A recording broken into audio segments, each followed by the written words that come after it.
ದಾವಣಗೆರೆ ಅದು ಕಮ್ಯುನಿಸ್ಟರ ಕೈಯಲ್ಲೇ ಮುನ್ಸಿಪಾಲ್ಟಿ ಇರ್ತಿತ್ತು. ಆದರೆ ಅದನ್ನು ಅವರಿಂದ ತೆಗೆದುಕೊಂಡು ಅಧ್ಯಕ್ಷ ಆದವರು ಕಾಂಗ್ರೆಸ್ ಪಾರ್ಟಿಗೆ ಜೀವ ಕೊಟ್ಟವರು ಅಂದರೆ ನಮ್ಮ ಶಿವಶಂಕರಪ್ಪನವರು. ಈ ಸಂದರ್ಭ ಬಹುಶಃ ಯಾರಿಗೂ ಇಂಥ ಅವಕಾಶ ಸಿಗ್ಲಕ್ಕಿಲ್ಲ. ಒಂದು ಕಡೆ ನನಗೆ ಆತ್ಮೀಯವಾಗಿ 72ರಿಂದ ಇಲ್ಲಿವರೆಗೆ ಅವರು ಹಿರಿಯರಾದ್ರೂ ಕೂಡ ನನ್ನ ಜೊತೆಯಲ್ಲಿ ಸ್ನೇಹಿತರಂತೆ ಬದುಕಿ ಬಾಳಿ ನಮ್ಮೆಲ್ಲರಿಗೆ ಒಂದು ಪ್ರೋತ್ಸಾಹ ನೀಡಿದಂಥ ಹಿರಿಯ ವ್ಯಕ್ತಿ ಅಂದರೆ ಶಿವಶಂಕರಪ್ಪನವರು.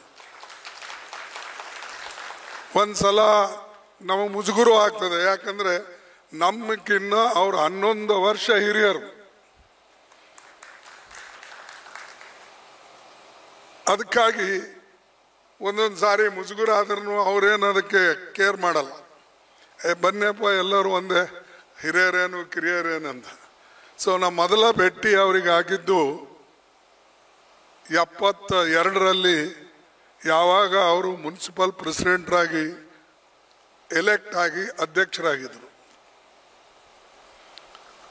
ಮತ್ತು ಅಧ್ಯಕ್ಷ ಆದಮೇಲೆ ನನಗೆ ಮುನ್ಸಿಪಲ್ ಫೈನಾನ್ಸ್ ಎನ್ಕ್ವೈರಿ ಕಮಿಟಿ ಅಂಥೇಳಿ ದೇವರಾಜ್ ಅರಸ್ ಅವರು ಪ್ರಥಮ ಬಾರಿಗೆ ಆಯ್ಕೆ ಆದರೆ ನನಗೆ ಆ ಹುದ್ದೆ ಕೊಟ್ಟಿದ್ದರು. ಅದರ ಉದ್ದೇಶ ಏನಿತ್ತು ಅಂದರೆ ಈ ನಮ್ಮ ಆಕ್ಟ್ರಾಯ್ ಪದ್ಧತಿ ತೆಗಿಬೇಕು, ಅದರಿಂದ ಬಹಳಷ್ಟು ತೊಂದರೆ ಆಗ್ತಾ ಇದೆ. ಇಡೀ ಭಾರತದಲ್ಲೇ ಅದನ್ನು ನಾವು ಮುಕ್ತಾಯ ಮಾಡಿದ್ರೆ ನ್ಯಾಚುರಲಿ ನಿಮ್ಮ ಸರಕು ಸಾಗಣೆ ಮತ್ತು ಟ್ರಾನ್ಸ್ಪೋರ್ಟು ಈಸಿ ಆಗ್ತದೆ. ಇಲ್ಲದ್ರೆ ಕಾಶ್ಮೀರದಿಂದ ಹೊರಟಂಥ ಒಂದು ಟ್ರಾನ್ಸ್ಪೋರ್ಟ್ ಅಥವಾ ಲಾರಿ ಸರಕು ಸಾಮಾನು ಏನೇ ಇರಲಿ, ಇಲ್ಲಿ ತಮಿಳ್ನಾಡಿಗೆ ಹೋಗಿ ಮುಟ್ಟಬೇಕಾದ್ರೆ ಎಷ್ಟೋ ಆಬ್ಸ್ಟಿಕಲ್ ಪ್ರತಿಯೊಂದು ಮುನ್ಸಿಪಾಲ್ಟಿಗೆ ನಿಲ್ಲಿಸಬೇಕು, ಪ್ರತಿಯೊಂದು ಕಡೆ ಲಂಚ ಕೊಡಬೇಕು. ಅದಕ್ಕಾಗಿ ಅಂದಿನ ಕೇಂದ್ರ ಸರ್ಕಾರ ಒಂದು ಕಮಿಟಿಯನ್ನು ರಚಿಸಿತು. ಆ ಕಮಿಟಿ ಪ್ರತಿ ಸ್ಟೇಟ್ನಾಗೂ ಇತ್ತು. ನಮ್ಮ ರಾಜ್ಯದಲ್ಲಿ ನನಗೆ ಪ್ರಥಮ ಬಾರಿಗೆ ಆ ಒಂದು ಹುದ್ದೆಯನ್ನು ಸಿಕ್ಕಿತ್ತು. ಅದನ್ನು ನಾನು ಪ್ರಾಮಾಣಿಕವಾಗಿ ಮಾಡಿ ಅದನ್ನು ಸುಪ್ರೂತ್ ಮಾಡಿದ ಮೇಲೆ ರಿಪೋರ್ಟು ಪುನಃ ನನಗೆ ಒಂದು ವರ್ಷನಲ್ಲೇ ಅವರು ಶಿಕ್ಷಣ ಸಚಿವನಾಗಿ ನೇಮಕ ಮಾಡಿದರು. ಆ ಒಂದು ಆಕ್ಟ್ರಾಯ್ ಸಂದರ್ಭದಲ್ಲಿ ನಾನು ದಾವಣಗೆರೆಗೆ ಭೇಟಿ ಕೊಟ್ಟಿದ್ದೆ. ಆವಾಗ ನಮ್ಮ ಹಿರಿಯರಾದ ಶಿವಶಂಕರಪ್ಪನವರು ಅಧ್ಯಕ್ಷರಾಗಿದ್ದರು. ನಾವೇನೇ ಪ್ರಶ್ನೆ ಮಾಡಬೇಕಾದ್ರೆ ಅಧ್ಯಕ್ಷರಿಗೆ ಮಾಡಬೇಕಲ್ಲ. ಸೊ ಆವಾಗ ಅವರು ಭಾಳ ಸಿಂಪಲ್ಲಾಗಿ, ಅಂದರೆ ಈಗೂ ಸಿಂಪಲ್ಲೇ ಇದ್ದಾರೆ, ಬಟ್ ಆವಾಗಿನ ಡ್ರೆಸ್ ಅವ್ರದ್ದು ಪೈಜಾಮ ಮತ್ತು ಶರ್ಟ್ ಇತ್ತು, ಹಿಂಗೆ ಮಡಚಿ ಅತ್ಯಂತ ಒಳ್ಳೆ ಒಳ್ಳೆ ಶರ್ಟ್ಗಳು ಹಾಕ್ತಿದ್ರು ಅವಾಗ. ಈಗ ಖಾದಿಗೆ ಬಂದಿದ್ದಾರೆ, ಸ್ವಲ್ಪ ಹಾಫ್ ಶರ್ಟು ಇದು. ಸೊ ಆವಾಗ ನ್ಯಾಚುರಲಿ ಅವರು ಭಾಳ ಪಾಪ್ಯುಲರ್ ಆಗಿದ್ದರು. ನಾನು ಹೇಳ್ಬೋದು, ಅಲ್ಲಿ ಕಮ್ಯುನಿಸ್ಟರ ದಬ್ಬಾಳಿಕೆ ಅಂತ ಹೇಳೋದಿಲ್ಲ, ಕಮ್ಯುನಿಸ್ಟರ ಪ್ರಭಾವ ಭಾಳ ಇತ್ತು. ಅವ್ರು ಯಾರೋ ಒಬ್ಬರು ಪಂಪಾಪತಿ, ಅವರು ಈ ಮಿಲ್ ವರ್ಕರ್ಗಳಿದ ಅವರು ಇವರು ಜೊತೆಯಲ್ಲಿದ್ದು ಸ್ವಲ್ಪ ಯಾವಾಗಲೂ ದಾವಣಗೆರೆ ಅದು ಕಮ್ಯುನಿಸ್ಟರ ಕೈಯಲ್ಲೇ ಮುನ್ಸಿಪಾಲ್ಟಿ ಇರ್ತಿತ್ತು. ಆದರೆ ಅದನ್ನು ಅವರಿಂದ ತೆಗೆದುಕೊಂಡು ಅಧ್ಯಕ್ಷ ಆದವರು ಕಾಂಗ್ರೆಸ್ ಪಾರ್ಟಿಗೆ ಜೀವ ಕೊಟ್ಟವರು ಅಂದರೆ ನಮ್ಮ ಶಿವಶಂಕರಪ್ಪನವರು. ಇಲ್ಲಾದ್ರೆ, ಯಾಕಂದ್ರೆ ಅಲ್ಲಿ ಸಾಕಷ್ಟು ಮಿಲ್ಗಳಿದ್ವು, ಆ ಮಿಲ್ಲೆಲ್ಲ ಕ್ಲೋಸ್ ಆದವು. ಕ್ಲೋಸ್ ಆದಮೇಲೆ ಜನ ಅವರು ರಿಯಲೈಸ್ ಮಾಡಿದ್ರು, ನಾವು ಇದೇ ರೀತಿಯಾಗಿ ನಮ್ಮ ನಗರವನ್ನು ಬೆಳೆಸಿದ್ರೆ ಅಥವಾ ಇಂಥ ಜನರ ಕೈಯಲ್ಲಿ ಕೊಟ್ಟರೆ ಸರಿ ಇಲ್ಲ ಅಂತ ಹೇಳಿ ಶಿವಶಂಕರಪ್ಪನವರಿಗೆ ಅಲ್ಲಿ ಅಧ್ಯಕ್ಷ ಸ್ಥಾನವನ್ನು ಕೊಟ್ಟು ಅವರ ಕೈಯಿಂದ ಇಡೀ ಸಿಟಿಯನ್ನು ಡೆವಲಪ್ ಮಾಡೋಕ್ಕೆ ಅವರಿಗೆ ಒಂದು ಅವಕಾಶ ಆಯಿತು. ಅವರಿಗೆ ಸರ್ಕಾರದಲ್ಲಿಯೂ ಕೂಡ ಸಾಕಷ್ಟು ಬೆಂಬಲ ಇತ್ತು. ಒಂದು ಕಡೆ KH ರಂಗನಾಥ್ ಇದ್ದರು, ಇನ್ನೊಂದು ಕಡೆ ಬಸವಲಿಂಗಪ್ಪನವರಿದ್ದರು, ಸಿದ್ದವೀರಪ್ಪನವರಿದ್ದರು. ಇವರೆಲ್ಲರೂ ಅವರಿಗೆ ಆ ಇಡೀ ದಾವಣಗೆರೆಯಲ್ಲಿ ಎಲ್ಲರೂ ಮೆಚ್ಚತಕ್ಕಂಥ ವ್ಯಕ್ತಿಯಾಗಿ ಒಂದು ಹೊರಹೊಮ್ಮಿದ್ರು. ಅಂದಿನಿಂದ ವ್ಯಾಪಾರ ಜೊತೆಯಲ್ಲೇ ಇದು ಒಂದು ಶಿಕ್ಷಣ ಮತ್ತು ರಾಜಕೀಯ ಇವೆಲ್ಲನೂ ಕೂಡ ಅವರು ತಿಳ್ಕೊಂಡು ಹೆಜ್ಜೆ ಇಟ್ಟು ಅಲ್ಲಿ ಶಿಕ್ಷಣ ಸಂಸ್ಥೆ ಅಧ್ಯಕ್ಷರೂ ಆದರು. ಅದು ಕೂಡ ನಮ್ಮ ಕಾಲದಲ್ಲೇ. ಆಮೇಲೆ ಎರಡನೇದಾಗಿ ಅಧ್ಯಕ್ಷರಾದರು, ಅದು ನಮ್ಮ ಕಾಲದಲ್ಲೇ. ಮತ್ತು MP ಗಳಾದರು, MLA ಆದರು, ಮಂತ್ರಿಗಳಾದರು. ಅಷ್ಟೇ ಅಲ್ಲ, ಅವರಿಗೆ ಬೇರೆಯವರಿಗೆ ಸಹಾಯ ಮಾಡಬೇಕು ಅಂತಕ್ಕಂಥ ಗುಣನೂ ಕೂಡ ಜಾಸ್ತಿ ಇತ್ತು. ಯಾವಾಗಲೂ ಕೂಡ ಅವರು ಹಿಂದೆ ಮುಂದೆ ನೋಡ್ತಿದ್ದಿಲ್ಲ. ನಿಮ್ದಾಗಲಿಲ್ಲ ಅಂದರೆ ಯಾರಿಗೆ ಮಾಡಬೇಕು, ಏನು ಮಾಡಬೇಕು, ಯಾರಿಗಾರ ಮಾಡಿ ಸರ್ ಅದನಿಗೆ ಮಾಡಿ ಅಂತ ಹೇಳ್ಬೋದು. ನಂಬಲ್ಲಿ ಆಗಿರೋದಿಲ್ಲ. ಈಗ ನಂಬಲ್ಲೆಲ್ಲ ತಂದಾಗಲಿಲ್ಲ ಅಂತಂದರೆ ಇನ್ನೊಬ್ಬರು ಕಾಲು ಹೇಳೋದು ಜಾಸ್ತಿ. ಆದರೆ ಆ ಗುಣ ಅವ್ರ ಹತ್ರ ಇರಲಿಲ್ಲ. ಯಾರೇ ಇದ್ದರೂ ಕೂಡ ಅವರಿಗೆ ಹಣ ಬೆಂಬಲ ಕೊಟ್ಟು ಪ್ರಚಾರ ಮಾಡಿ ಗೆಲ್ಲಿಸ್ತಕ್ಕಂಥದ್ದು ಮತ್ತು ಇಡೀ ಜಿಲ್ಲೆಯಲ್ಲೇ ಒಂದು ತನ್ನ ಛಾಪವನ್ನು ಮೂಡಿಸಿದಂಥ ವ್ಯಕ್ತಿ ಅವರು ಶಿವಶಂಕರಪ್ಪನವರು. ಅವರ ಶಿಕ್ಷಣ ಕ್ಷೇತ್ರದಲ್ಲಂತೂ ಹೆಚ್ಚಿನ ಕೆಲಸ ಮಾಡಿದ್ದಾರೆ. ಮೆಡಿಕಲ್ ಕಾಲೇಜ್, ಇಂಜಿನಿಯರಿಂಗ್ ಕಾಲೇಜ್, ಈಗಾಗಲೇ ನಮ್ಮ ಸ್ನೇಹಿತರು ಎಲ್ಲ ಲಿಸ್ಟ್ ಓದಿದ್ರು. ಅದರ ಜೊತೆಯಲ್ಲೇ ಪ್ರೀತಿ ವಿಶ್ವಾಸದಿಂದ ಅವರು ಸಂಸ್ಥೆಗಳು ಬೆಳೆಸ್ಕೊಂಡು ಹೋದರು. ಮತ್ತು ಅವರು ಸಂಸ್ಥೆಯಿಂದ ಸಾಕಷ್ಟು ಜನ ಲಾಭ ಪಡ್ಕೊಂಡಿದ್ದಾರೆ.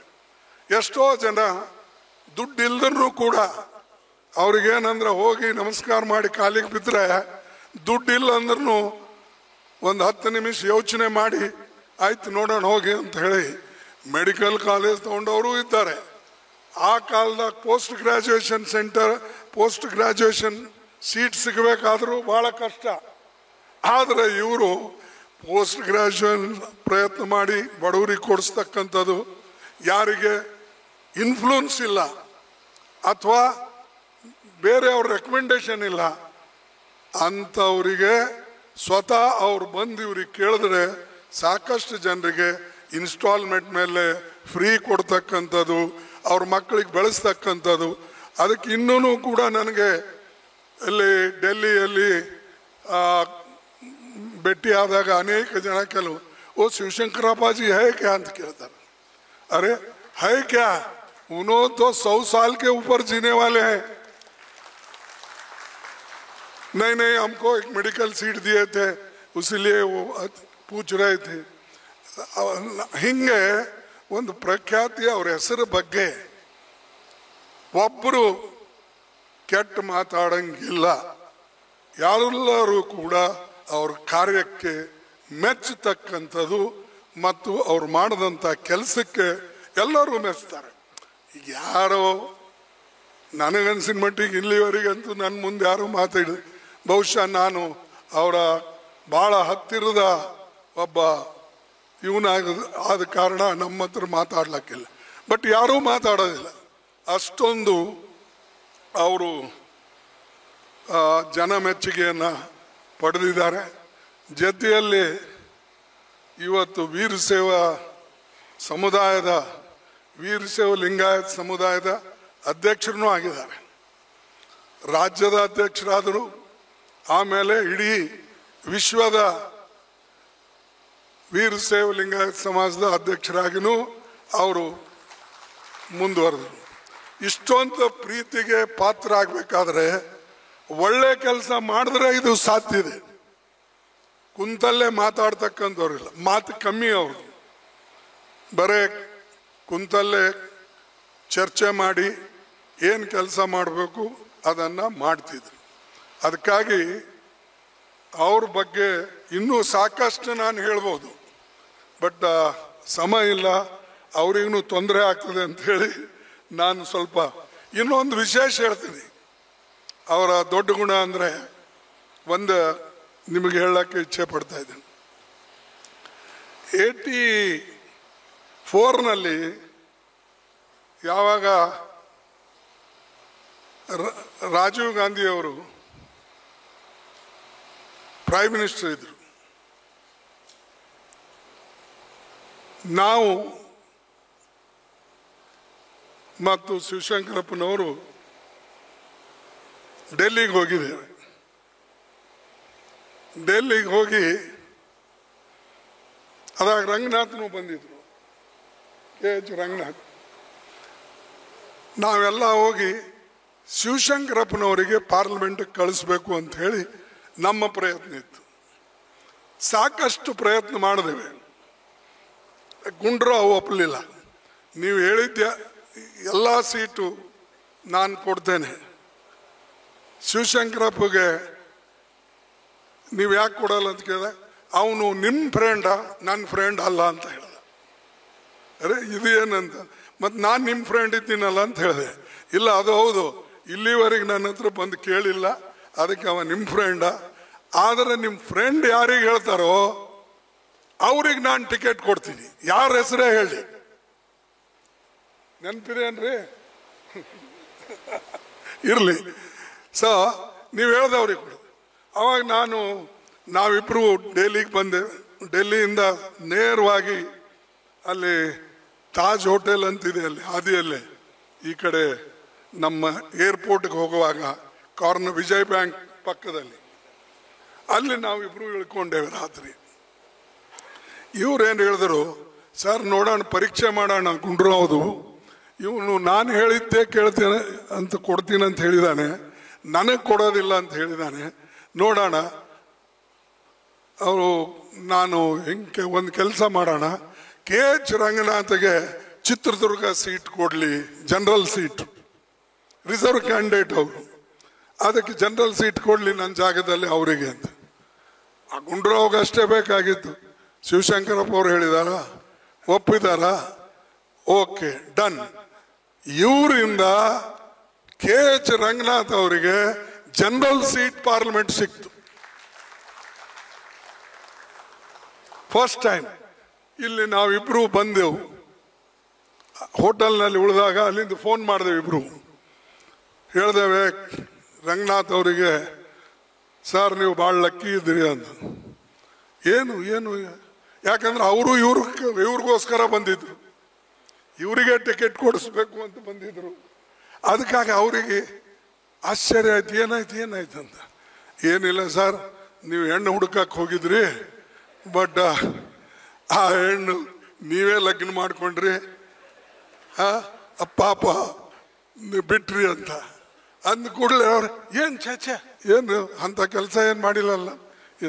ಇಲ್ಲ, ನಾವು ನೀವು ಎಲ್ಲರೂ ಸೇರಿ ಶಿವಶಂಕರಪ್ಪ ಅವ್ರಿಗೆ ಪ್ರಯತ್ನ ಮಾಡ್ತಾ ಇದ್ದೇವೆ, ಆದರೆ ಅದು ಆಗಲಿಲ್ಲ. ನಿಮಗೆ ಅವರು ಒಪ್ಪಿದ. ನನಗೆ ಹೆಂಗೆ ಒಪ್ತಾರೆ, ನಾ ಜನರಲ್ ಸೀಟ್, ನನಗೆ ಚೇಚೆ ಬೇಡ ಅಂತ ಅವ್ರು ಅಂದರು. ಇಲ್ಲ ನಿಮಗೆ ಅವರು ಒಪ್ಪಿದ್ದಾರೆ, ಶಿವಶಂಕರಪ್ಪ ನಿಮ್ಮ ಹೆಸರು ಹೇಳಿದ್ದಾರೆ, ಯಾಕಂದರೆ ಇದು ಪರೀಕ್ಷೆದ ಕಾಲು, ಅದಕ್ಕಾಗಿ ನೀವು ಒಪ್ಕೊಳ್ಳಿ ಅಂತ. ಅವ್ರು ಅಲ್ಲ ಅಂತ ಕುಂತಿದ್ರು. ಕೊನೆಗೆ ಇವರು ಫೋನ್ ಮಾಡಿ ಹೇಳಿದರು, ಏನಂತ, ಸಾಹೇಬ್ರೆ ಅಲ್ಲಿ ನಮ್ಮ ಮನೆಯಾಗ ಒಂದು ಮನೆಯಿಂದ ಒಂದು ಬ್ಲ್ಯಾಕ್ ಅಂಬಾಸಿಡರ್ ಕಾರ್ ಬರ್ತದೆ. ಮೊದಲು ಬ್ಲ್ಯಾಕ್ ಅಂಬಾಸಿಡರ್ ಕಾರ್ ಇತ್ತು. ಸೊ ಬ್ಲ್ಯಾಕ್ ಅಂಬಾಸಿಡರ್ ಕಾರ್ ಬರ್ತದೆ, ಅದನ್ನು ತಗೊಂಡು ನೀವು ಹಿರಿಯೂರಿಂದ ಇದಕ್ಕೆ ಚಿತ್ರದುರ್ಗಕ್ಕೆ ನಾಮಿನೇಷನ್ ಫೈಲ್ ಮಾಡಕ್ಕೆ ಹೋಗಿ ಅಂತ. ಅವರು ಅಂತ ಕುಂತಿದ್ರು. ಬಟ್ ಅನಿವಾರ್ಯ, ಇವ್ರು ಹೇಳಿದ್ದಾಗೋದಿಲ್ಲ ಮತ್ತೆ. ಅದಕ್ಕಾಗಿ ಅಂಥದ್ದು ಒಂದು ಲಿಬರಲ್ ಮ್ಯಾನ್ ಯಾರು ಕೊಡ್ತಾರೆ? ಮುನ್ಸಿಪಾಲ್ಟಿ ಸೀಟಿಗೆ ನಾವು ಜಗಳ ಆಡ್ತೇವೆ, MLCಗೆ ಜಗಳ ಆಡ್ತೇವೆ, ಪಾರ್ಲಿಮೆಂಟ್ ಸೀಟು ಅವರು ಒಬ್ಬ ಶೆಡ್ಯೂಲ್ ಕಾಸ್ಟ್ ಕ್ಯಾಂಡಿಡೇಟ್ಗೆ ಜನರಲ್ ಸೀಟ್ ಕೊಡಿಸಿ ಮತ್ತು ಅವ್ರ ಬಳಿ ಶೆಡ್ಯೂಲ್ ಕಾಸ್ಟ್ ಅವರು ಇವರು ಏನಿಲ್ಲ, ಅವ್ರು ಏನಿದ್ರೆ ನಮ್ಮ ಬಸವಣ್ಣನಂಗೆ ಎಲ್ಲರನ್ನ ತೆಗೆದುಕೊಂಡು ಹೋಗ್ತಕ್ಕಂಥ ವ್ಯಕ್ತಿ ಹೊರತಾಗಿ ಯಾರಿಗೆ ನಾವೇನು ಇನ್ಕ್ಲೂಸಿವ್ ಇಂಡಿಯಾದ ಮಾತಾಡ್ತೇವೆ, ಆ ಇನ್ಕ್ಲೂಸಿವ್ ಇಂಡಿಯಾ ಎಲ್ಲಿದೆ ಅಂದರೆ ಶಿವಶಂಕರಪ್ಪನ ಹತ್ರ ಇದೆ. ಯಾವುದು ಜಾತಿ ಕುಲ ಪಂತು ಏನಿಲ್ಲ, ಎಲ್ಲರನ್ನ ತಂದು ಅದಕ್ಕೆ ಅಂತ ಒಬ್ಬ ವ್ಯಕ್ತಿಗೆ ಶ್ರೀ ಶಿವರಾಜ್ ಪಾಟೀಲ್ ಸಂಸ್ಥೆಯಿಂದ ಇದು ಪ್ರಶಸ್ತಿಯನ್ನು ಕೊಡ್ತಾ ಇದ್ದಾರೆ. ಅದಕ್ಕೆ ನನಗೆ ಬಹಳ ಹೆಮ್ಮೆ ಇದೆ ಅವರಿಗೆ ನೀವು ಕೊಟ್ಟಿದ್ದಕ್ಕಾಗಿ. ಮತ್ತು ಇವರೇ ಡಿಸರ್ವಿಂಗ್ ನಿಮ್ಮ ಶಿವಶ್ರೀ ಪ್ರಶಸ್ತಿಗೆ ಮೊದಲನೇ ವ್ಯಕ್ತಿ ಪಾತ್ರ ಆದಂಥವರು ಶಿವಶಂಕರಪ್ಪನವರೇ. ನೀವು ಇನ್ನು ಬೇರೆಯವ್ರಿಗೆ ಯಾರಿಗೆ ಆರಿಸ್ತಂದ್ರೂ ಕೂಡ ಅಷ್ಟು ಕೀರ್ತಿ. ಯಾಕಂದರೆ ಶಿಕ್ಷಣ ಸಂಸ್ಥೆ, ರಾಜಕಾರಣದಲ್ಲಿ, ಧರ್ಮದಲ್ಲಿ ಮತ್ತು ಎಲ್ಲ ವಿಚಾರದಲ್ಲಿಯೂ ಕೂಡ ಒಬ್ಬ ವ್ಯಕ್ತಿ ಪರಿಪೂರ್ಣವಾಗಿರ್ತಕ್ಕಂಥ ವ್ಯಕ್ತಿಗೆ ತಾವು ಕೊಟ್ಟಿದ್ರಿ. ಅದಕ್ಕೆ ನಿಮಗೆ ನಾನು ಹಾರ್ದಿಕವಾದಂಥ ಅಭಿನಂದನೆಯನ್ನು ಸಲ್ಲಿಸ್ತೇನೆ.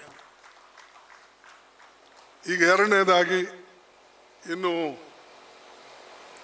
ಹೇಳಬೇಕಾದ್ರೆ ಶಿವರಾಜ್ ಪಾಟೀಲ್ರು ಒಬ್ಬ ಒಳ್ಳೆ ನ್ಯಾಯಾಧೀಶರು, ನ್ಯಾಯಮೂರ್ತಿಗಳು. ಮತ್ತು ಅವರು ನಿಜವಾಗಲೂ ಸ್ವಂತ ಬಲದ ಮೇಲೆ ಇಲ್ಲಿವರೆಗೆ ಬಂದಿದ್ದು ಇದು ಒಂದು ಆಶ್ಚರ್ಯದ ಸಂಗತಿ. ಸ್ವಂತ ಎಲ್ಲರಿಗೆ ಯಾರ್ದಾದ್ರೂ ಬೆಂಬಲ ಇರ್ತದೆ, ಹಣದ ಬೆಂಬಲ ಇರ್ತದೆ, ಸಮಾಜ ಬೆಂಬಲ ಇರ್ತದೆ, ಅನೇಕ ರೀತಿಯಿಂದ ಬೆಂಬಲಗಳನ್ನು ಸಿಗ್ತವೆ. ಆದರೆ ಒಂದೇ ಒಂದು ವ್ಯಕ್ತಿ ಹಳ್ಳಿಯಲ್ಲಿ ಓದಿ, ಜಿಲ್ಲೆಯಲ್ಲಿ ಓದಿ, ತದನಂತರ ಗುಲ್ಬರ್ಗಕ್ಕೆ ಬಂದು ಅಲ್ಲಿ ಗ್ರ್ಯಾಜುಯೇಷನ್ ಮುಗಿಸಿ, ಅವರು BSc ಗ್ರ್ಯಾಜುಯೇಟ್, BSc ಮುಗಿಸಿ LLB ಮುಗಿಸಿ ಗುಲ್ಬರ್ಗಾದಲ್ಲೇ ಪ್ರಾಕ್ಟೀಸ್ ಮಾಡಿ ಹೆಸರುವಾಸಿಯಾದಂಥ ಮಹಾನ್ ವ್ಯಕ್ತಿ ಶಿವರಾಜ್ ಪಾಟೀಲ್. ಅವರು ಪ್ರಾರಂಭದಲ್ಲಿ ಬಂದಾಗ ಚಿಕ್ಕ ವಯಸ್ಸಿನಲ್ಲೇ ಅವರು ಏನು ಪ್ರಾಕ್ಟೀಸ್ ಪ್ರಾರಂಭ ಆಗಿದ್ದು, ಬಹುಶಃ ಅಂಥ ಚಿಕ್ಕ ವಯಸ್ಸಲ್ಲಿ ಪ್ರಾಕ್ಟೀಸ್ ಚೆನ್ನಾಗಿ ನಡೆದಿದ್ದಂದರೆ ನಮ್ಮ ಗುಲ್ಬರ್ಗಾದಲ್ಲಿ ಅವ್ರದ್ದೇ. ಯಾಕಂದ್ರೆ ಬಹಳ ಓದ್ತಕ್ಕಂಥದ್ದು, ಅಭ್ಯಾಸ ಮಾಡ್ತಕ್ಕಂಥದ್ದು, ತಿಳ್ಕೊತಕ್ಕಂಥದ್ದು ಮತ್ತು ಕಂಪ್ಯಾಷನ್ ಇರ್ತಕ್ಕಂಥ ಒಬ್ಬ ವ್ಯಕ್ತಿ. ನಾನು ಅವರು PUCಗೆ ನಾನು ಗೌರ್ಮೆಂಟ್ ಕಾಲೇಜ್ಗೆ ಬಂದೆ. ಅವರು BSc ಪಾಸಾಗಿ ಹೊರಗಡೆ ಅದೇ ಕಾಲೇಜ್ಲಿಂದ ಹೊರಗಡೆ ಹೋಗ್ತಾಯಿದ್ರು ಪಾಸಾಗಿ. ಮತ್ತು ಅವರು LLB ಮಾಡಿ ಪ್ರಾಕ್ಟೀಸ್ ಪ್ರಾರಂಭ ಮಾಡಿದರು. ನಾನು ಆವಾಗ ಅದೇ ಕಾಲೇಜ್ನಲ್ಲಿ, ಗೌರ್ಮೆಂಟ್ ಕಾಲೇಜ್ನಲ್ಲಿ 65ನಲ್ಲಿ ನಾನು ಗ್ರ್ಯಾಜುಯೇಷನ್ ಮಾಡಿದೆ. 67ನಲ್ಲಿ ಲಾ ಗ್ರ್ಯಾಜುಯೇಷನ್ ಮಾಡಿದೆ. ಆವಾಗ ನಮಗೆ ಈ ನಮ್ಮ ಬಾರ್ ಕೌನ್ಸಿಲ್ ಎಕ್ಸಾಮ್ ಇರ್ತಿತ್ತು. ಅದು ಮೊದಲನೂ ಇರಲಿಲ್ಲ, ಮುಂದೂ ನಾವು ಆದಮೇಲೆನೂ ಬರಲಿಲ್ಲ. ಬಟ್ ನಮ್ಮ ಕಾಲದಾಗೆ ಬಂದಿತ್ತು ಅದು ಬಾರ್ ಕೌನ್ಸಿಲ್ ಎಕ್ಸಾಮಿನೇಷನ್. ಅದಕ್ಕೆ ನಾವು ಇಲ್ಲಿ ಬಂದು ಟ್ರೈನಿಂಗ್ ತಗೊಂಡು ಇಲ್ಲಿ ನಮ್ಮ ಗೌರ್ಮೆಂಟ್ ಕಾಲೇಜ್ನಲ್ಲೇ ಇಲ್ಲಿ ಎಲ್ಲ ದೊಡ್ಡ ದೊಡ್ಡ ನಮ್ಮ ಲಾಯರ್ಸ್, ಅಂದಿನ ಕಾಲದ ನಾಯ್ಡು ಅವರು, ಮೂರ್ತಿ ಅಂತಿದ್ರು, ಅವರೆಲ್ಲ ಬಂದು ಕ್ಲಾಸಸ್ ತಗೊಳ್ಳೋರು. ಈಗ ನಾವು ಒಂದು ತಿಂಗಳಲ್ಲಿ ಕಳೆಯೋದು ಕಷ್ಟ ಇತ್ತು. ಅದಕ್ಕೆ ನಾ ಇಲ್ಲಿ ಮಹಾವೀರ್ ಸಂಸ್ಥೆದ ಒಂದು ಹಾಸ್ಟೆಲ್ ಇತ್ತು, ಆ ಹಾಸ್ಟೆಲ್ದಾಗ ಒಂದು ತಿಂಗಳಲ್ಲೇ ಅಭ್ಯಾಸ ಮಾಡಿಕೊಂಡು ಬಾರ್ ಕೌನ್ಸಿಲ್ ಎಕ್ಸಾಮಿನೇಷನ್ 68ರಲ್ಲಿ ನಾನು ಪಾಸ್ ಆದೆ. 68ರಲ್ಲಿ ಪಾಸ್ ಆಯಿತು, ಲಗ್ನ 68ರಲ್ಲೇ ಆಯಿತು. ಆವಾಗ ನನಗೆ ಪ್ರಾಕ್ಟೀಸ್ ಮಾಡಬೇಕಾಗಿತ್ತು ನನಗೂ ಕೂಡ, ಆದರೆ ಎಲ್ಲಿ ಮಾಡಬೇಕು ಅಂತ. ಆವಾಗ ಒಂದು ಕಂಡೀಷನ್ ಇತ್ತು, 15 ವರ್ಷ ಯಾರ್ದು ಪ್ರಾಕ್ಟೀಸ್ ಇದೆ ಅವ್ರ ಹತ್ರನೇ ನೀವು ಡೈರಿ ಮೇಂಟೈನ್ ಮಾಡಿ ಅವ್ರ ಹತ್ರನೇ ಅಪ್ರೆಂಟಿಸ್ಶಿಪ್ ಮಾಡಬೇಕು ಅಂತ. ಆವಾಗ ಶಿವರಾಜ್ ಪಾಟೀಲ್ ಅವರಿಗೆ ಇನ್ನೂ 15 ವರ್ಷ ಆಗಿದ್ದಿಲ್ಲ. ಅವರು ಒಬ್ಬರು ಲಾಯರ್ ಗುರ್ತು ಹಿಡಿದಿದ್ರು. ಅಲ್ಲಿ ಅವರು ಸ್ವಲ್ಪ ಈ 15 ವರ್ಷ ಅಪ್ರೆಂಟಿಸ್ಶಿಪ್ಗೋಸ್ಕರ ಅವ್ರ ಹತ್ರನೇ ಹೋಗಿದ್ರು. ದೆನ್ ನಾನೇನು ಮಾಡಲಿ ಅಂತ ಹೇಳಿ ಶಿವರಾಜ್ ಪಾಟೀಲ್ ಸಾಹೇಬ್ರಿಗೆ ಕೇಳಿದೆ. ಅವ್ರು ಹೇಳಿದ್ರು, ಈಗ ಇಲ್ಲಿ ಒಬ್ಬರು ಮುರುಡ್ಕರ್ ಅಂತಿದ್ದಾರೆ, ಅವ್ರ ಬಳಿ ನೀವು ಹೋಗಿ ನಾನು ಹೇಳ್ತೀನಿ ಅಂತ ಹೇಳಿ ಅಲ್ಲಿ ಹೋದೆ. ಅಲ್ಲಿ ಹೋದ ಬಲ್ಗೆ ಇವ್ರ ಬಲ್ಲೇ ನಾನು ಕೂಡಕ್ಕೆ ಜಾಗ ಬೇರೆ ಕಡೆ ಇಲ್ಲ. ಶಿವರಾಜ್ ಪಾಟೀಲ್ ಹತ್ರ ಬಂದು ಕೂಡೋದು. ಅವ್ರ ಹತ್ರ ಕೇಸ್ ಇಲ್ಲ, ಅದರ ಅನುಭವ ಜಾಸ್ತಿ ಅವ್ರದ್ದು. ಅವ್ರ ರೆವಿನ್ಯೂ ಮ್ಯಾಟರ್ಸ್ ಸ್ವಲ್ಪ ಜಾಸ್ತಿ ಮಾಡ್ತಿದ್ರು. ಅದು ಶಿವರಾಜ್ ಪಾಟೀಲ್ ಅವ್ರ ಹತ್ರನೂ ರೆವಿನ್ಯೂ, ಕ್ರಿಮಿನಲ್ಲು, ಸಿವಿಲು ಎಲ್ಲ ಬರ್ತೀವಿ. ಅದಕ್ಕೆ ಈಗ ಏನು ಮಾಡೋದು ಅಂಥೇಳಿ ನಾನು ಬಂದು ಹೇಳಿದೆ ಶಿವರಾಜ್ ಪಾಟೀಲ್ ಸಾಹೇಬ್ರಿಗೆ, ನೋಡಿ ಹಿಂಗಾಗಿದೆ. ಅವ್ರ ಹತ್ರ ಹೋಗಿದ್ದೆ. ಅವ್ರು ನನಗೊಂದು ಮಾತು ಕೇಳಿದ್ರು, ನೀನು ಯಾಕೆ ಇಲ್ಲಿ ಬಂದಿದ್ದಿ ನನ್ನ ಹತ್ರ ಅಪ್ರೆಂಟಿಸಿವ್ ಅಂತ. ನಾನಂದೆ, ನಿಮಗೆ 15 ವರ್ಷ ಆಗಿದೆ, ಅದಕ್ಕೆ ಬಂದಿದೆ. ನಮ್ಮ ಶಿವರಾಜ್ ಪಾಟೀಲ್ ಅವ್ರ ಹತ್ರ ಇನ್ನೂ 15 ವರ್ಷನ ಪ್ರಾಕ್ಟೀಸ್ ಇಲ್ಲ, ಅದಕ್ಕೆ ನಿಮ್ಮ ಹತ್ರ ಬಂದಿದ್ದೇನೆ ಅಂತ. ನೀವು ಆ ಮಲ್ಲೇಶಪ್ಪನ ಹತ್ರ ಹೋಗ್ಬೇಕಾಗಿತ್ತು ನನಗೆ ಹೇಳಿದ್ದವರು. ಮಲ್ಲೇಶಪ್ಪ ಅಂದ್ರೆ ಅವ್ನು ಬ್ಯಾಕ್ವರ್ಡ್ ಕ್ಲಾಸ್ದವ್ರು ಇದ್ರು ಅವರು. ನಾ ಹೇಳಿದೆ, ಅಲ್ಲಿ ಹೋಗ್ಬೇಕಾಗಿಲ್ಲ, ನನಗೆ ಇಲ್ಲೇ ಶಿವರಾಜ್ ಪಾಟೀಲ್ ಅವ್ರ ಹತ್ರ ಇರಬೇಕಾಗ್ಯದ, ಅದಕ್ಕೆ ನಿಮ್ಮ ಸೈನ್ ಇಷ್ಟು ಕೊಡ್ರಿ ನನಗೆ ಅಂದ್ರೆ. ಆವಾಗ ಶಿವರಾಜ್ ಪಾಟೀಲ್ ಅವ್ರಿಗೆ ಹೇಳಿ ಸಿಗ್ನೇಚರ್ ಅವ್ರದ್ದು, ಆಫೀಸ್ ಇವ್ರದ್ದು. ಹಿಂಗಾಗಿ ನಾನು ನೆನೆಸ್ಕೊಳ್ಬೇಕಾಗ್ತದೆ. ಯಾರಾದರೂ ಒಂದು ಸಣ್ಣ ಉಪಕಾರ ಮಾಡಿದ್ರೆ ಅವ್ರಿಗೆ ನೆನೆಸ್ಕೊಂಡು, ಮತ್ತು ಅವ್ರು ಯಾವಾಗಲೂ ಕೂಡ ಸಿಟ್ಟು ಮಾಡೋದಿಲ್ಲ. A man of compassion. ಅವ್ರಿಗೆ ಕಳ್ಕಳಿ, ಯಾರಿಗಾರ ಸಹಾಯ ಮಾಡಬೇಕು ಅಂತಕ್ಕಂಥದ್ದು. ನಾನು ನೋಡಿಲ್ಲ, ಅವ್ರು ಸಿಟ್ಟಿಗೆ ಬಂದು ಮಾತಾಡಿದ್ದು ನೋಡೇ ಇಲ್ಲ. ನಾನು 2 ವರ್ಷ ಪ್ರಾಕ್ಟೀಸ್ ಮಾಡೋದು ಅಷ್ಟೇ ಆಯ್ತು ನನಗೆ. ಯಾಕಂದ್ರೆ 68ನಾಗೆ ನಮ್ಮ ಲಾ ಪಾಸಾಗಿ ಇದು ಮಾಡ್ಕೊಂಡಿದ್ದೆ. 69ದಾಗಂತೂ ನಾನು ಬ್ಲಾಕ್ ಪ್ರೆಸಿಡೆಂಟ್ ಆಗಿ ಕಾಂಗ್ರೆಸ್ ಇಬ್ಬಾಗ ಆಯಿತು. ಆದಮೇಲೆ 72ದಾಗ ನನಗೆ MLA ಟಿಕೆಟೇ ಸಿಕ್ತು. ಸೊ ಇವ್ರ ಆಫೀಸ್ ಕಾಲ್ಗುಣ ಅಂತಿರೋ ಅಥವಾ ಮತ್ತೇನಂತಿರೋ ಗೊತ್ತಿಲ್ಲ. ನಾ ಅಂಧಶ್ರದ್ಧೆಯಲ್ಲಿ ನಂಬಿಕೆ ನಂದು ಇಲ್ಲ, ಆದ್ರೂ ನಿಮ್ಗೆ ಹೇಳ್ತೀನಿ, ಇವು ಕೆಲವು ಇರ್ತವೆ. ಅವ್ರ ಆಫೀಸ್ಗೆ ಹೋದಾಗ ಅವಾಗ ನನಗೆ 69ದೊಳಗೆ ಬ್ಲಾಕ್ ಕಾಂಗ್ರೆಸ್ ಕಮಿಟಿ ಆದ ದೇವರಾಜ್ ಅರಸು ಮತ್ತು ಅಫ್ಜಲ್ ಪೂರ್ಕರ್ ಅಂತಿದ್ರು. ಅವರು ಇಬ್ಬರೂ ಸೇರಿ ನನಗೆ ಸಿಟಿ ಬ್ಲಾಕ್ ಕಾಂಗ್ರೆಸ್ ಕಮಿಟಿ ಅಧ್ಯಕ್ಷ ಮಾಡಿದ್ರು. ಅದು ಆದಮೇಲೆ ಇಂದಿರಾ ಗಾಂಧೀಜಿಯವರು ಅಲ್ಲಿ ಬಂದಿದ್ದರು 70ಗೆ. ಅವರು ಈ ಬರಗಾಲ ಪೀಡಿತ ಪ್ರವಾಸಿತ್ತು. ಅಲ್ಲಿ ಜಾಸ್ತಿ ಜನ ಆ ಕಾಲದಲ್ಲಿ ಸೇರ್ತಿದ್ದಿಲ್ಲ, ಯಾಕಂದ್ರೆ ಕಾಂಗ್ರೆಸ್ ಪಾರ್ಟಿ ಇಬ್ಬಾಗ ಆದ ಕಾರಣ ಭಾಳಷ್ಟು ಜನ. ನಾವೇ ಕೆಲವೇ ಇಂಥ ಟೌನ್ ಹಾಲ್ನಲ್ಲಿ ಈಗ ಎಷ್ಟು ಜನ ಹೆಂಗೆ ಸೇರಿದ್ದೇವೆ ಹಂಗೆ ಸೇರಿ ಅದು ನಡೀತು. ಅಲ್ಲಿಂದ 72ರಲ್ಲಿ ನಾ MLA ಆದೆ. ಆ 72ರ MLA ಅವಾಗ ಆದಿಂದ ಇಲ್ಲಿವರೆಗೆ ನನಗೆ ರಾಜಕೀಯ ಸ್ಥಾನಮಾನ ಒಂದು ಸಿಕ್ಕಿದೆ. ಆಯಿತು, ಬ್ಲಾಕ್ ಕಾಂಗ್ರೆಸ್ ಕಮಿಟಿಯಿಂದ ಹಿಡ್ಕೊಂಡು ಈಗ ನಿಮ್ಮೆಲ್ಲರ ಆಶೀರ್ವಾದದಿಂದ, ಅವರ ಸಹಕಾರದಿಂದ ನಾವು ಇವತ್ತು AICC ಅಧ್ಯಕ್ಷನಾಗಿದ್ದೇನೆ. ಇದಕ್ಕೆಲ್ಲ ನಮಗೆ ಕೋಆಪರೇಟ್ ಮಾಡ್ತಕ್ಕಂಥ ಶಿವಶಂಕರಪ್ಪನವ್ರ ಕೈ ಇದೆ. ಸಾಕಷ್ಟು ಪ್ರೀತಿಯಿಂದ ನನ್ನನ್ನು 2 ವರ್ಷ ನೋಡಿಕೊಂಡು ತಿಳುವಳಿಕೆ ಇದನ್ನು ಹೇಳಿ ಅವರೇನು ನಮಗೆ ಸಹಾಯ ಮಾಡಿದ್ರು. ಅದು ಕೂಡ ನಾವು ಎಲ್ಲರೂ ನಾನು ಮೆಚ್ಚಬೇಕಾಗ್ತದೆ.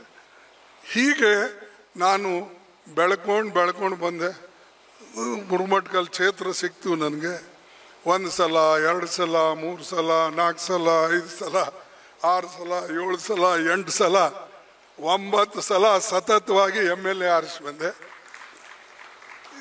ಆಯಿತು, ಪಾರ್ಲಿಮೆಂಟ್ನು ಕೂಡ ಸತತವಾಗಿ 2 ಸಾರಿ ಆರಿಸಿ ಬಂದೆ.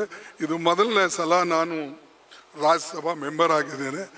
ಈಗ ನಿಮ್ಮೆಲ್ಲರ ಆಶೀರ್ವಾದದಿಂದ ನನಗೆ 52 ವರ್ಷ ಮುಗಿದು 53ನೇ ವರ್ಷಕ್ಕೆ ನಾನು ಕಾಲಿಟ್ಟಿದ್ದೇನೆ. ಇದು ಒಂದು ರಾಜಕೀಯದ ನಮ್ಮ ಒಂದು.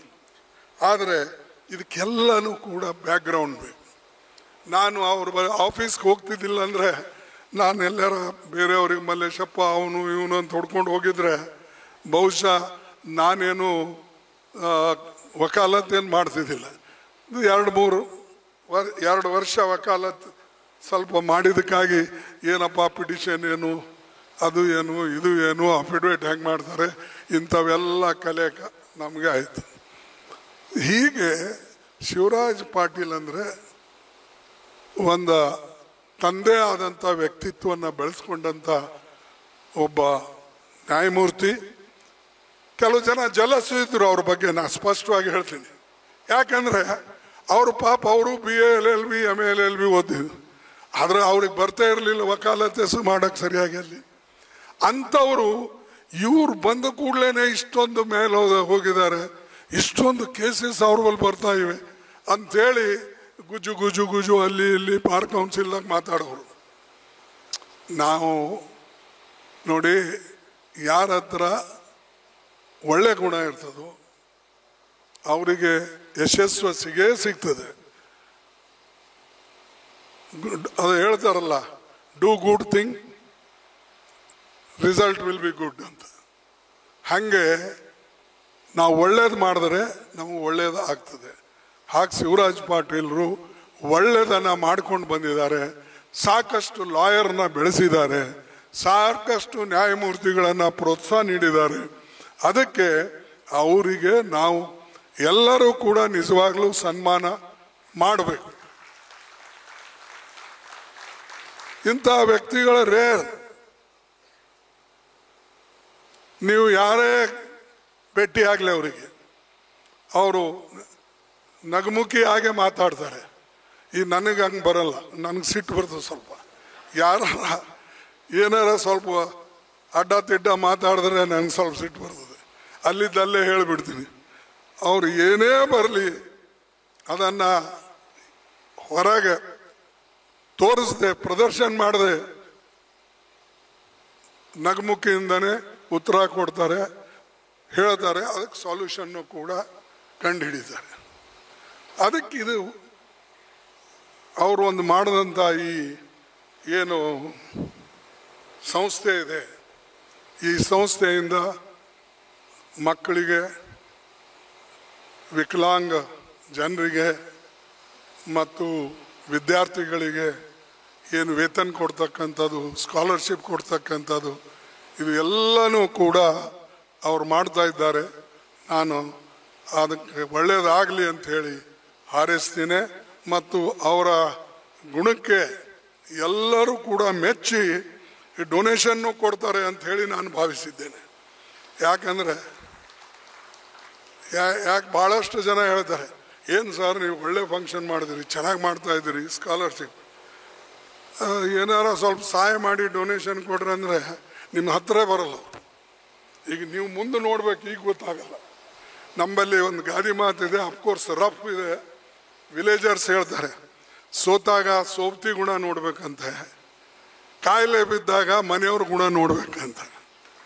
ಆಗ ನಿಮಗೆ ಇನ್ಮೇಲೆ ಗೊತ್ತಾಗ್ತದೆ ಯಾವ ರೀತಿಯಾಗಿ ಈ ಸಂಸ್ಥೆ ಬೆಳೆಸಬೇಕು ಮತ್ತು ಯಾರ್ಯಾರಿಗೆ ನೀವು ಸಹಾಯ ಮಾಡಿದಿರಿ, ಎಲ್ಲೆಲ್ಲಿದ್ದಾರೆ ಅವರಿಗೆ ನೀವು ಈ ಸಂಬಂಧದಲ್ಲಿ ಏನಾದರೂ ಡೈರೆಕ್ಟ್ಲಿ ಇಂಡೈರೆಕ್ಟ್ಲಿ ಪ್ರಸ್ತಾಪ ಮಾಡಿದರೆ ಸಾಕಷ್ಟು ಜನ ಮುಂದೆ ಬರ್ತಾರೋ. ಏನು ನೋಡೋಣ ಸರ್, ನೆಕ್ಸ್ಟ್ ಇಯರ್ ನೋಡೋಣ, ಇವತ್ತು ನೋಡೋಣ ಅಂತಾರೋ ನನಗೆ ಗೊತ್ತಿಲ್ಲ. ಬಟ್ ನಿಮ್ಮ ಸ್ವಭಾವ ತಕ್ಕಂತೆ ಅದು ಆಗಂಗಿಲ್ಲ, ಸಾಧ್ಯ ಇಲ್ಲ. ನೀವು ಎಲ್ಲೇ ಕೇಳಿದ್ರೂ ಕೂಡ ನಿಮ್ಮನ್ನು ಜನ ಪ್ರೋತ್ಸಾಹಿಸ್ತಾರೆ ಅಂತಕ್ಕಂಥದ್ದು ನನ್ನ ನಂಬಿಕೆ ಇದೆ. ಇನ್ನೊಂದು ಕೊನೆ ಮಾತು ಹೇಳಿ ನಾನು ಮಾತು ಮುಕ್ತಾಯ ಮಾಡ್ತೇನೆ. ಒಂದ್ಸಲ the vice president of India mister Dhankhar ಅವರು ಪ್ರಾಕ್ಟೀಸ್ ಮಾಡ್ತಿದ್ರು. ಆವಾಗ ಶಿವರಾಜ್ ಪಾಟೀಲ್ರು ಚೀಫ್ ಜಸ್ಟಿಸ್ ಆಗಿ ನಮ್ಮ ರಾಜಸ್ಥಾನ್ ಚೀಫ್ ಜಸ್ಟಿಸ್ ಆಗಿದ್ರು. ಆವಾಗ ಚೀಫ್ ಜಸ್ಟಿಸ್ ಆಗಿದ್ದಾಗ ಅವರು ಧನ್ಕರ್ ಅವರು ಹೇಳಿದ್ರು ನನಗೆ, खरगे साहब आप कितने साल प्रैक्टिस किए? क्या करना साहब, घर को पहुंचने पहुंचने तक ही मेरा प्रैक्टिस खत्म हो गया. वो कैसा ಅಂದ್ರೆ ಹೇಳಿದೆ, ಹೀಗೀಗಾಯ್ತು, ಈಗೇನು ಹೇಳಿದ್ದೆ ಕತೆ ಅದು ಎಲ್ಲ ಹೇಳಿದೆ. ऐसा वो शिवराज पाटिल आपके पास के हैं? हाँ साहब मेरे पास के. मेरे पास के ही नहीं, मेरे गांव के हैं, मेरे बाजू गांव में वो पैदा हो गए हैं और आज सबसे बड़ा नाम ये वकालत में हो या जो इसमें लीगल फैकल्टी में उनका नाम बड़ा है. अब वो बेंगलुरु में रहते हैं, वो बहुत अच्छे हैं. मैं देखा और ಗೊತ್ತಲ್ಲ ಮಾತಾಡೋ ಸ್ಟೈಲ್ ಬಂದು ನಿಮ್ಗೆ ಹೇಳಿರ್ಬೇಕು ಅವರು, ನಾನು ಹಿಂಗೆ ಭೇಟಿ ಆಗಿದ್ದೆ ಇದು ಅಂತ. ಸೊ ಅವು ಭಾಳ ಮೆಚ್ಚುಗೆ ವ್ಯಕ್ತಪಡಿಸಿದ. ಮತ್ತು ಅನೇಕ ಜನ ಇದ್ದಾರೆ, ನಾ ಎಲ್ಲ ಹೆಸರು ಹೇಳೋದು ಚೆನ್ನಾಗಿರೋದಿಲ್ಲ. ಅವರೆಲ್ಲರೂ ಕೂಡ ಓಪನ್ ಹೊಗಳಿಕೆ ಇವ್ರ ಬಗ್ಗೆ. ನಮ್ಮ ಕಪಿಲ್ ಸಿಬ್ಬಲ್ ನನಗೆ 4-5 ಸಲ ಹೇಳ್ದ. ಬೇರೆಯವರು ಕೂಡ ಯಾವಾಗ ಯಾವಾಗ ಇವ್ರ ಹೆಸರು ಪ್ರಸ್ತಾಪಕ್ಕೆ ಬರ್ತಿದ್ದು ಯಾವುದೋ ಒಂದು ಚರ್ಚೆಯಲ್ಲಿ, ಅವಾಗೆಲ್ಲರೂ ಕೂಡ ಇವರಿಗೆ ಹೊಗಳ್ತಕ್ಕಂಥದ್ದು, ಪ್ರಶಂಸೆ ಮಾಡ್ತಕ್ಕಂಥದ್ದು ಮಾಡ್ತಾ ಇದ್ರು. ಅದಕ್ಕೆ ನನಗೂ ಕೂಡ ಹೆಮ್ಮೆ ಅನ್ನಿಸ್ತಿತ್ತು.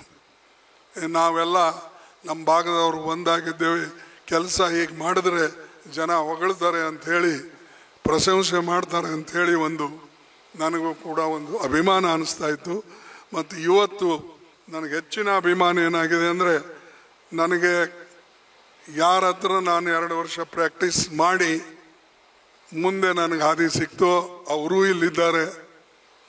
ಇನ್ನೊಬ್ಬರು ನನ್ನ ಜೊತೆಯಲ್ಲೇ 53 ವರ್ಷದಿಂದ ಇದ್ದವರು ಇನ್ನೂ ಇದ್ದಾರೆ. ಇನ್ನೂ ಅವರು ನಮ್ಮ ತುಮಕೂರು ಸ್ವಾಮಿ ಹಂಗೆ, ಸಿದ್ಧಗಂಗಾ ಮಠದ ಸ್ವಾಮಿ ಹಂಗೆ 111 ವರ್ಷ 110 ವರ್ಷ ಇಲ್ಲ, ಈಗ ಜಯಂತಿ ಇಲ್ಲ ಅವ್ರು ಉಳಿದಿದ್ದು. ಸೊ 109